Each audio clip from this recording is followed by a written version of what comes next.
कैसे हैं दोस्तों? वॉशिंगटन में अमेरिकी खुफिया इदारे सेंट्रल इंटेलिजेंस एजेंसी CIA के हेडक्वार्टर्स के बाहर एक स्टैचू है कि मुजस्समा नस्ल है। पेंट कोट में मलबूस ये पत्थर का आर्ट पीस एक 21 साला नौजवान कैप्टन नॉथन हेल का है। ये छोटा सा मोनूमेंट अमेरिका में 4-5 और जगहों पर भी है, लेकिन इस मुजस्समे की अजीब बात यह है कि इसके हाथ पीछे बंधे हैं और पांव भी टुकनों से रस्सियों में जकड़े हुए हैं, जैसे किसी मुजरिम के हों। ऐसा क्यों है? CIA, दुनिया के सबसे ताकतवर खुफिया इदारे के बाहर हाथ पांव बंधे 21 साला नौजवान का स्टैचू क्या कर रहा है? दरअसल ये उस वक्त की बात है जब 250 साल पहले अमेरिकी रियासतें जॉर्ज वॉशिंगटन की क़यादत में बरतानिया से जंग आज़ादी लड़ रही थीं। शुरू में 13 अमेरिकन स्टेट्स की हालत बहुत कमजोर थी, पतली थी। वो इंग्लिश फौज से मुसलसल हार रहे थे, जिसमें एक अहम शिकस्त जो उस दौरान उन्हें हुई वो न्यूयॉर्क में अगस्त 1776 की शिकस्त थी, और ये जंग थी बैटल ऑफ लॉन्ग आइलैंड। ये अहम शिकस्त इसलिए थी क्योंकि बरतानवी फौज के हमलों और उनकी पोजीशंस और प्लान्स सब कुछ अचानक ही अमेरिकन के सामने अनफोल्ड होते थे। जॉर्ज वॉशिंगटन के पास उन्हें काउंटर करने के लिए कोई चीज नहीं थी। उन्हें इल्म ही नहीं होता था कि बरतानवी फोर्सेस किस पहाड़ी के पीछे से कब निकल आएंगी, किस वक्त वो कहाँ हैं, उनके पास असलहा कौन सा और कितना है, इंग्लिश फोर्सेस की तादाद कितनी है, वगैरह वगैरह। और मालूम भी कैसे होता, जासूसी का कोई निज़ाम अमेरिकन के पास था ही नहीं। सो अगली लड़ाई से पहले पहले उनके कमांडर जॉर्ज वॉशिंगटन कुछ खुफिया मालूमात हासिल करना चाहते थे। अब कोई सिस्टम तो था नहीं, सो उन्होंने जल्दी जल्दी में जो करना था। उन्होंने अपने सोल्जर से कहा कि मुझे कोई वॉलंटियर, कोई रजाकार चाहिए जो बिहाइंड द एनिमी लाइंस जाए और मालूमात ला कर दे। यानी कोई ब्रिटिश आर्मी के एरियाज में, उनके इस वक्त न्यूयॉर्क सिटी में जाकर बरतानवी फौज के साथ कुछ वक्त गुजारे और बज़ाहिर उनका हिस्सा बनकर ये गौर करे कि बरतानवी जनरल्स क्या करने वाले हैं, कहाँ कहाँ करीबी जगहों पर उनकी फोर्सेस कितनी कितनी इंस्टॉल है। इस सब का एक नक्शा बनाए और ये मालूमात लाकर उन्हें दे, ताकि वो फिर अगली प्लानिंग कर सकें। कमांडर के मुतालबे पर एक नौजवान कैप्टन नॉथन हेल ने हाथ खड़ा कर दिया। ये 21 साला नौजवान 5 माह पहले ही भर्ती हुआ था। नॉथन हेल ने एक डच स्कूल टीचर का भेस बदला कि उस्ताद है, और न्यूयॉर्क सिटी में, जो कि बरतानवी फौज के कंट्रोल में था, वहां पर चला गया। उसने खुद को बरतानवी फौज का वफादार ही जाहिर किया और मालूमात इकट्ठी करता रहा, पेपर्स बनाता रहा। जब वो 21 सितंबर 1776 को काफ़ी मालूमात हासिल करके अपने पेपर्स के साथ वापस आ रहा था तो किसी ने उसकी मुखबरी कर दी। कहा जाता है कि उसका एक कज़न था जो वाकई बरतानवी फोर्सेस के साथ था। उसने मुखबरी की थी कि ये नौजवान दरअसल आम शहरी नहीं बल्कि अमेरिकी कॉन्टिनेंटल आर्मी यानी जॉर्ज वॉशिंगटन की फौज का कैप्टन है, जासूस है। उस वक्त जासूसी की सजा सीधी सीधी फांसी थी, तो नॉथन को पकड़ लिया गया। रात में उसको टॉर्चर वगैरह से बाकी साथियों के नाम उगलवाने की कोशिश की गई, जो कि उसने नहीं बताए, और सुबह उसे तख्ता-ए-दार पर ले जाया गया।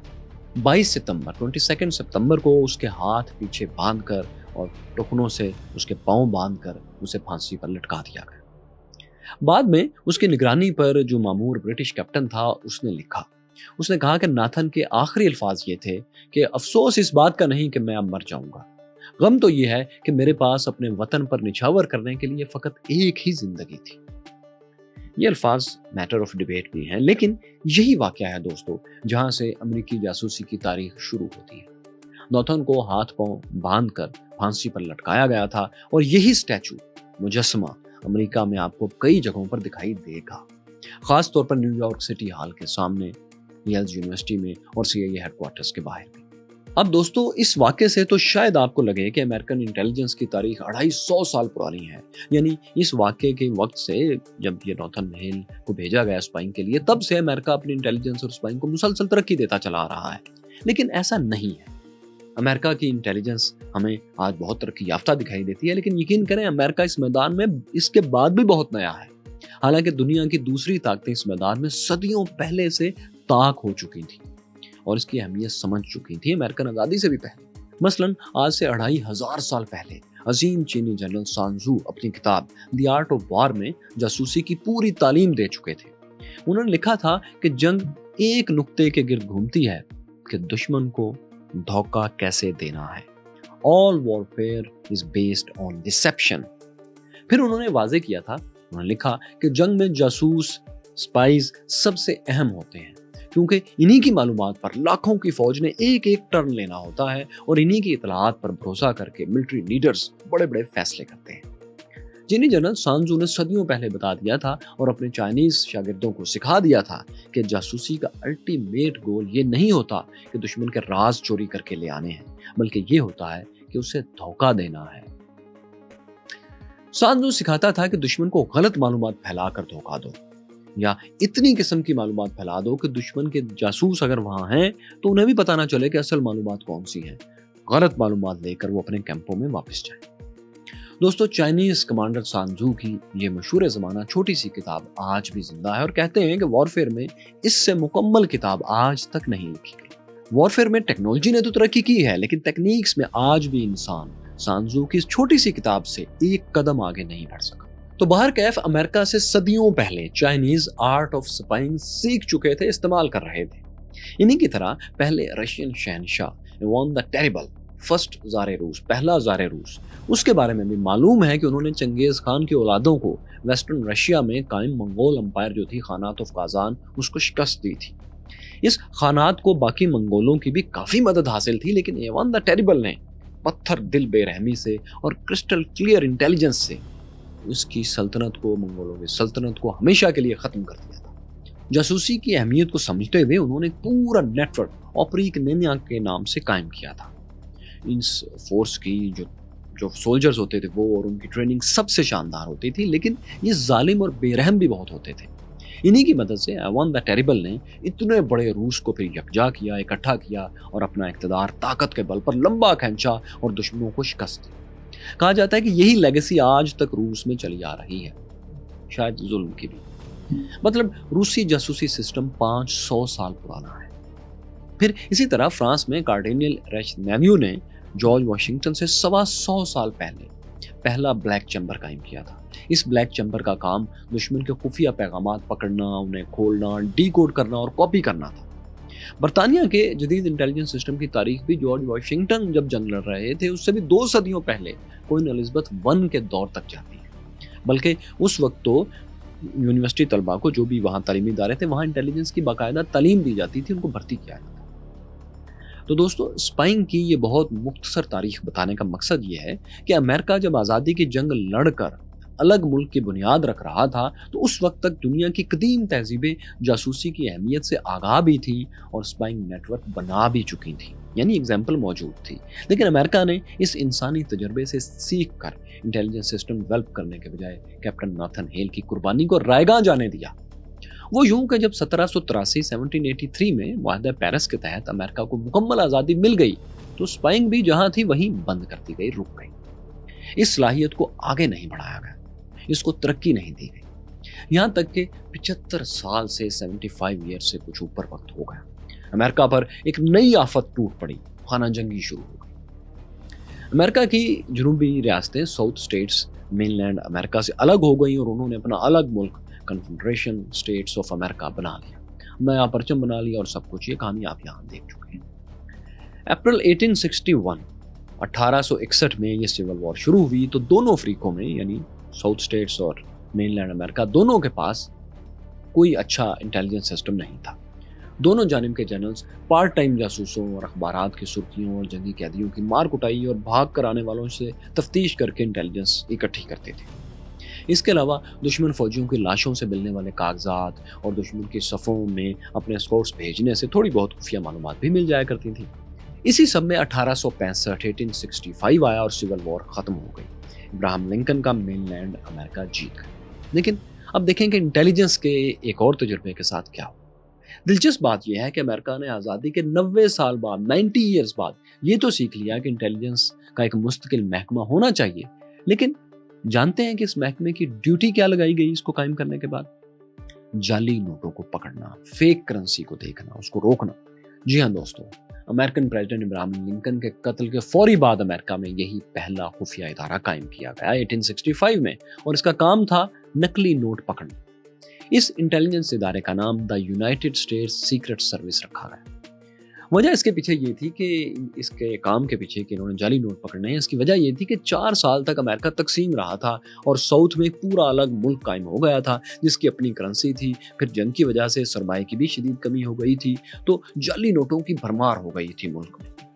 नीचे की साउथ की बागी स्टेट्स, उनकी रियासतों के पास, कन्फेडरेशन स्टेट्स के पास नोट छापने की मशीनें थी, तो असली नोटों जैसे लातादाद नोट प्रिंट होकर मार्केट में मौजूद थे।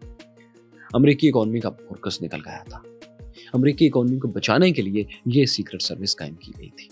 इस सर्विस ने अच्छी कारकर्दगी दिखाई तो उसका काम बढ़ता ही चला गया, लेकिन बहुत देर तक इसके जिम्मे वो वाला काम नहीं था जिसके लिए आजकल सीक्रेट एजेंसी, सिक्योरिटी एजेंसीज का तस्वुर हमारे जहन में आता है।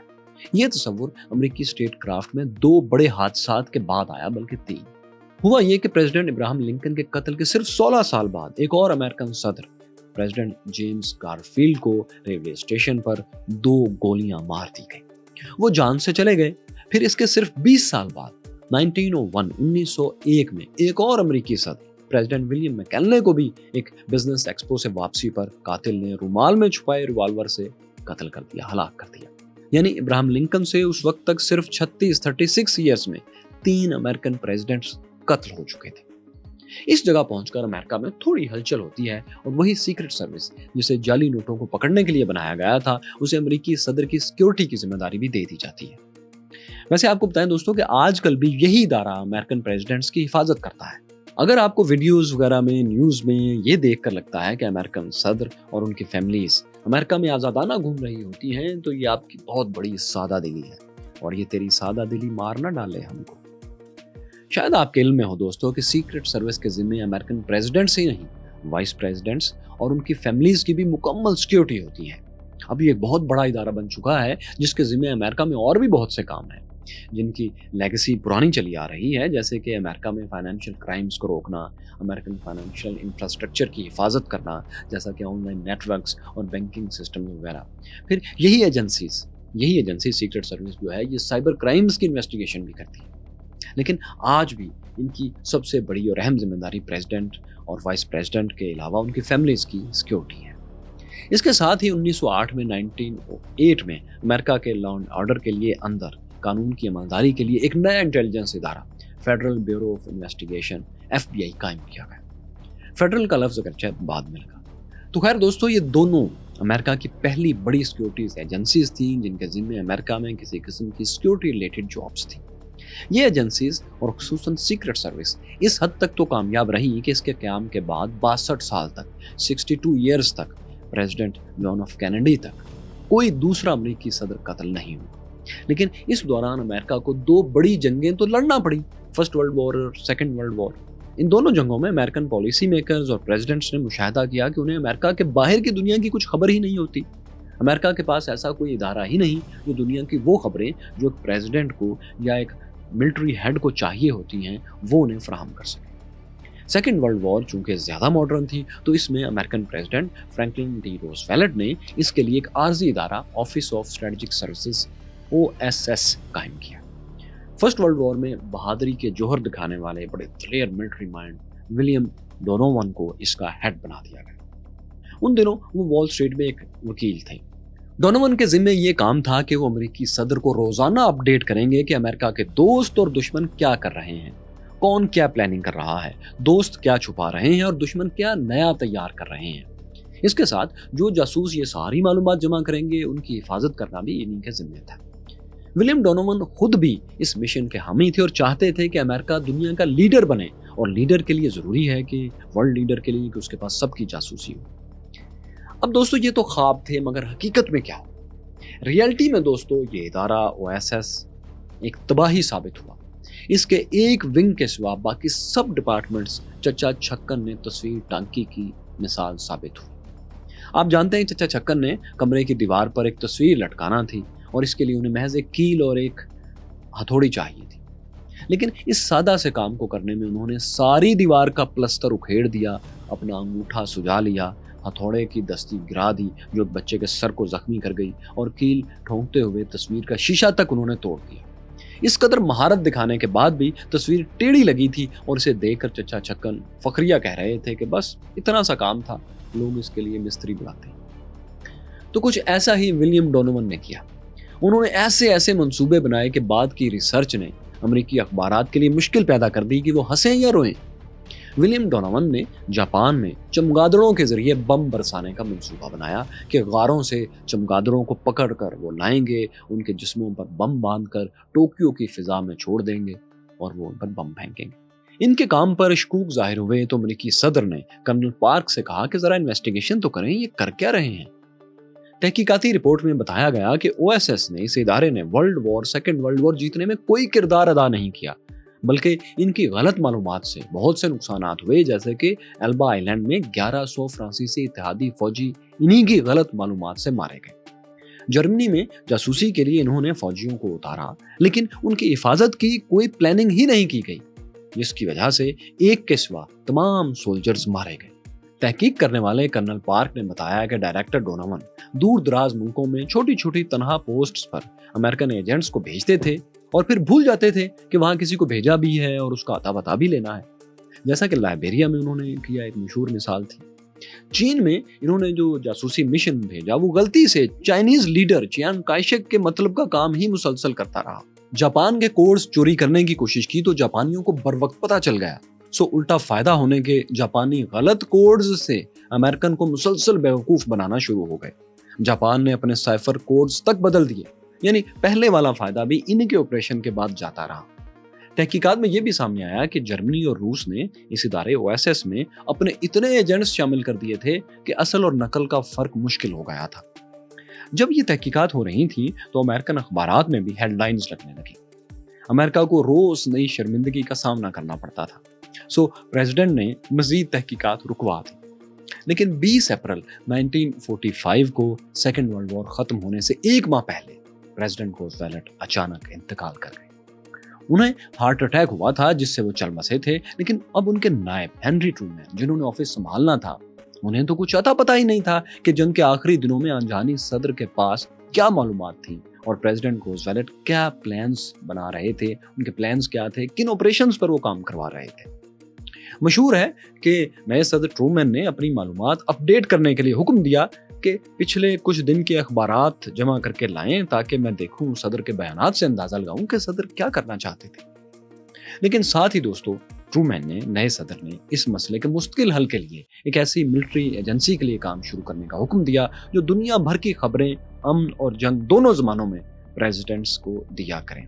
انہوں نے کہا کہ یہ ایجنسی اس بات کا ریکارڈ رکھے گی کہ صدر کو کیا کیا بریف کیا جا چکا ہے اور صدر کا اس بریفنگ کے بارے میں کیا رد عمل تھا اور ان کے احکامات کیا تھے، کون سا آپریشن کون سا ادارہ کہاں کر رہا ہے، کیسے کر رہا ہے، اور صدر کی اس کے بارے میں ایگزیکٹ ایڈوائس کیا ہے، اس سب کا ریکارڈ رکھا جائے۔ اسی سوچ سے انہوں نے پہلے او ایس ایس پر، یعنی پہلی خفیہ ایجنسی پر جاری انویسٹیگیشنز مکمل کروائیں اور اسی دوران ستمبر میں اس ادارے کو بند کر دیا۔ ادارہ تو بند کر دیا گیا، لیکن اس وقت تک بھی کچھ آپریشنز اس کے جاری تھے۔ بہت جگہوں پر بہت سے ایجنٹس پھنسے ہوئے تھے، کچھ نہ کچھ کام میں مصروف تھے۔ ان سب کی نگرانی کے لیے جو نیا ادارہ بنا، پھر وہی سینٹرل انٹیلیجنس ایجنسی یعنی CIA میں ڈھلتا چلا گیا۔ یہ ادارہ امریکہ کا بہت بڑا اسپائنگ اینڈ ایکشن ادارہ بن گیا۔ اسی ادارے نے یعنی CIA نے سیکنڈ ورلڈ وار کے بعد دنیا بھر میں سوویت روس کے خلاف کولڈ وار کے دوران آپریشنز کی۔ لیکن ایک دلچسپ تاریخ اس کے پیرلل بھی ہے، وہ یہ کہ CIA کے قیام کے پہلے دن سے یہ لڑائی امریکہ میں رہی ہے کہ انٹیلیجنس کا کنٹرول کس کے پاس ہوگا۔ شروع میں سیکنڈ ورلڈ وار کے فوری بعد جب جنرلز کی بات ذرا زیادہ سنی جاتی تھی کیونکہ انہوں نے جنگ جیتی تھی، تو ان کا خیال تھا کہ انٹیلیجنس ہر صورت ملٹری کے انڈر ہی ہونی چاہیے۔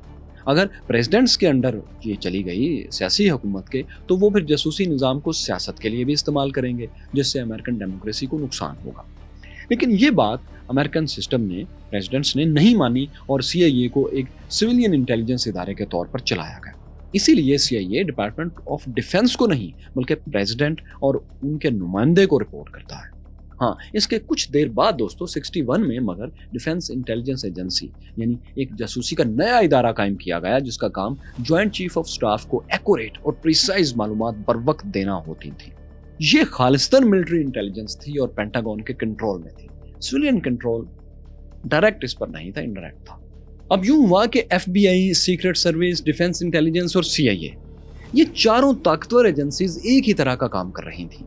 एक खिचड़ी सी पकने लगी थी कि सबके कामों की बाउंड्रीज कहाँ हैं। फिर अक्सर ये भी तय नहीं हो पाता था कि कोई जासूस अगर अमेरिका में दाखिल हो चुका है तो इसे कौन पकड़ेगा। बाहर के जासूस को अंदरूनी सिक्योरिटी वाले पकड़ेंगे या बैरूनी सिक्योरिटी वाले। इसके लिए अमेरिका ने इस मसले को हल करने के लिए, अमेरिका के अंदर जासूस पकड़ने के लिए अमेरिकन प्रोटेक्टिव लीग के नाम से एक 2.5 लाख अफराद का रजाकार ग्रुप तश्कील दे दी। इस ग्रुप ने जासूस तो कोई नहीं पकड़ा था, हम शहरी आज़ादियों की बहुत खिलाफ वर्जियाँ शुरू कर दी। ये ग्रुप बाकी एजेंसीज के साथ मिलकर काम करता था और इन्होंने हुकूमती एहलकारों की मदद से शहरियों के टेलीफोन टेप करना शुरू कर दिए, खतूत खोलकर पढ़ना शुरू किए, हज़ारों अफराद से ये पूछगछ करते, हरासानी फैलाते, किसी की किताबों को शक की नज़र से देखते, किसी के लाल कपड़ों ही को जासूसी की अलामत करार दे देते। हज़ारों बेगुनाहों को इन्होंने गिरफ्तार किया, बहुत सौ को तशद्दुद से गुजारा, दर्जनों को मुल्क बदर भी कर दिया। हालांकि बाद में बहुत सी गिरफ्तारियां बिलाजवाज और गैर कानूनी साबित हुई। उसी दौर में दोस्तों जूलियस और ईथल रोजनबर्ग को इलेक्ट्रिक चेयर पर सजाए मौत भी दी गई, जिसकी कहानी हम आपको यहाँ दिखा चुके हैं। फैज़ अहमद फैज़ की मशहूर ज़माना नज़्म हम जो तारीक राहों में मारे गए, इसी वाक़े के बारे में थी। दोस्तों इस सब के हो जाने के बाद भी ये सिलसिला रुका नहीं, बल्कि अमेरिका ने एक के बाद एक इंटेलिजेंस एजेंसी और इसके मिशंस कायम करना जारी रखे। आज अमेरिका में कम से कम 18 खुफिया एजेंसीज हैं और लातादाद मिशंस हैं। कुल कितने मिशंस हैं? इतने हैं कि अमेरिकन डिफेंस सर्कल्स में और इस जॉनरे की किताबों में लिखा होता है कि सिर्फ एक हस्ती है जिसे तमाम अमेरिकी इंटेलिजेंस ऑपरेशंस और तमाम स्पेशल परमिशंस के बारे में मालूमात हैं, इल्म है, और वो एक हस्ती जो है वो खुदा है। यही वजह है कि अमेरिकी एजेंसीज में मालूमात अगर होती भी हैं तो इतनी बिखरी हुई हालत में होती हैं कि एक इदारे के पास मालूमात का एक पीस होता है और दूसरी के पास एक दूसरा पीस। कुल 18 या इससे ज्यादा पीसेस में एक तस्वीर मुकम्मल होती है। इसी से एक एक्शनेबल इंटेलिजेंस बन सकती है, लेकिन ये किसी एक जगह पर नहीं होती।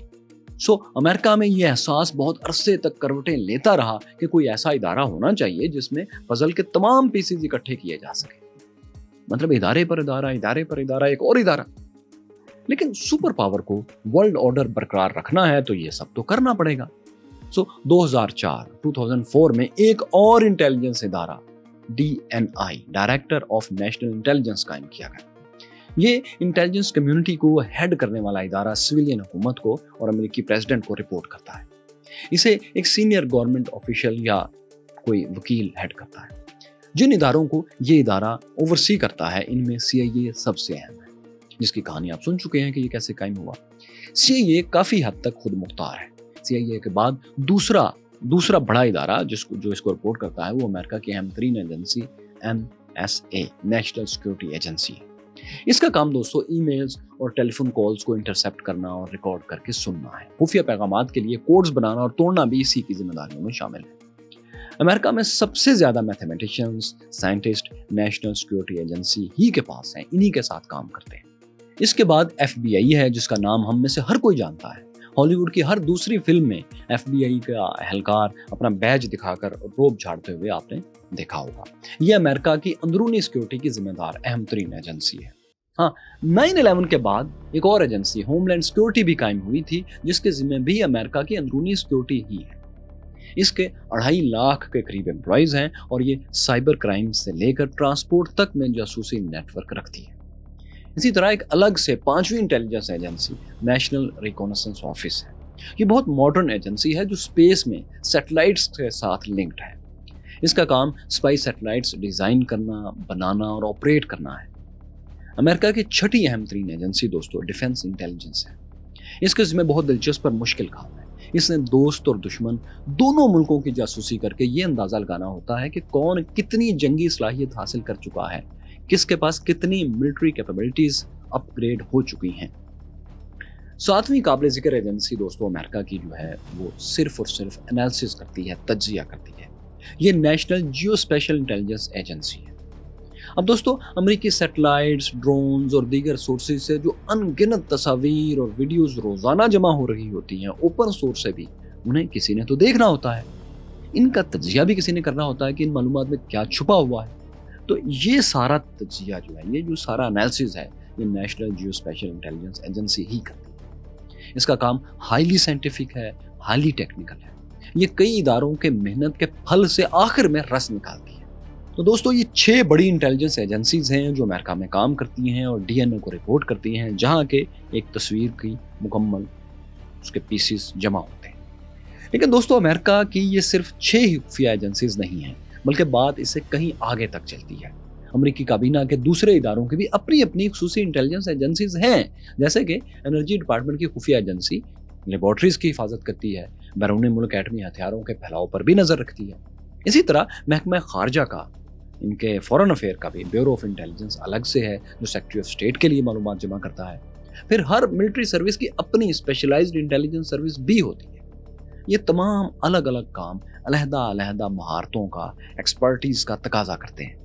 वक्त के साथ अमेरिकन इंटेलिजेंस कम्युनिटी ने ये बात सीख ली है कि स्पेशलाइजेशन जरूरी है। मसलन नेवी के लिए जो इंटेलिजेंस अच्छी है वो आर्मी के किसी काम की नहीं, या जो इंटेलिजेंस फॉरेन अफेयर के लिए बहुत काम की है वो प्रेसिडेंट के लिए अच्छी नहीं है।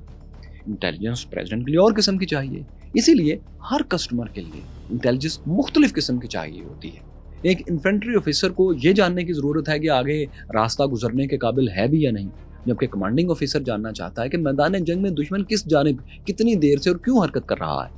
Chairman joint chief of staff को इन सब बातों से कुछ लेना देना नहीं, उसे सिर्फ ये पता करना है कि मैदान जंग कौन सा होगा, दुश्मन की कैपेबिलिटीज क्या है और क्यों है।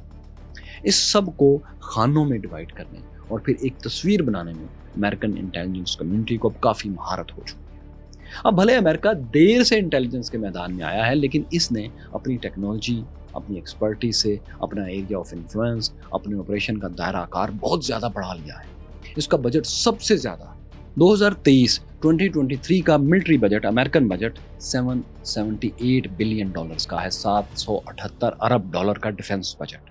इसमें जाहिर है इंटेलिजेंस का भी बहुत बड़ा हिस्सा है, सैकड़ों बिलियन डॉलर है, जो कि जाहिर है कभी भी उसका एग्जैक्ट फिगर रिवील नहीं होगा। अपनी ग्लोबल रीच, बहुत बड़े बजट और टेक्नोलॉजी की वजह से दोस्तों आपको ये सारा वीलॉग देखकर लगता होगा कि अमेरिका तो बहुत ही आला किस्म की इंटेलिजेंस तक पहुंच चुका है। आपने अमेरिकी, रूसी और चाइनीज इंटेलिजेंस एजेंसीज की कहानियां हमारी इस ग्रेट गेम सीरीज में देखकर भी ये महसूस किया होगा। लेकिन आपको बताएं कि अमेरिकी इंटेलिजेंस पर 2 शानदार किताबें लिखने वाले अमेरिकी ऑथर टिम वार्नर कुछ और ही कहते हैं। वो अपनी किताब द लेगेसी ऑफ एशेज में अमेरिकन इंटेलिजेंस के सबसे अहम इदारे CIA को एक नाकाम डिपार्टमेंट कहते हैं। वो कहते हैं कि CIA ने अपनी तारीख में अमेरिका को और दुनिया को फायदे के बजाय नुकसान ज्यादा पहुंचाया है। उनके मुताबिक CIA की इंटेलिजेंस क्यूबा की बे ऑफ पिग्स बगावत में, इराक जंग में और वियतनाम वार में बुरी तरह नाकाम रही। बल्कि वो कहते हैं कि 1961 की क्यूबन बगावत में CIA को नाकामी हुई, क्यूबा के सदर फ्यूदल कास्ट्रो का तख्ता नहीं उल्टा जा सका और इसी के रद्देमल में अमेरिकी सदर जॉन ऑफ कैनेडी फिर कत्ल हुए। टिम वार्नर कहते हैं कि CIA का 80s का अफगान जहाद ऑपरेशन भी नाकामी था और 9/11 उसी का बैकफायर था। उनके मुताबिक अमेरिकन इंटेलिजेंस का सबसे बड़ा इदारा दुनिया और अमेरिका के लिए खतरा है। उनकी किताब अमेरिका समेत दुनिया भर में बेस्ट सेलर तो है, आपको मौका मिले तो जरूर पढ़िएगा। उन्होंने लातादाद वाकयात कोट किए हैं, लेकिन CIA को इस किताब पर बहुत एतराज़ात हैं।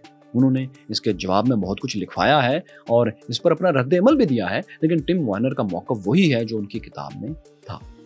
दोस्तों, इंटेलिजेंस मुल्कों की ज़रूरत है। आंखें और कान खुले ना हो तो कोई फौज अपने मुल्क का दिफा नहीं कर सकती। अमेरिका, रूस और चीन दी ग्रेट गेम में जासूसी की जंग कैसे लड़ रहे हैं, ये कहानी आप हमारी ग्रेट गेम सीरीज में यहाँ देख सकते हैं। यहाँ देखिए कि मैकियावेली का प्रिंस क्या था और यहाँ जानिए ये यूटोपिया क्या बला है।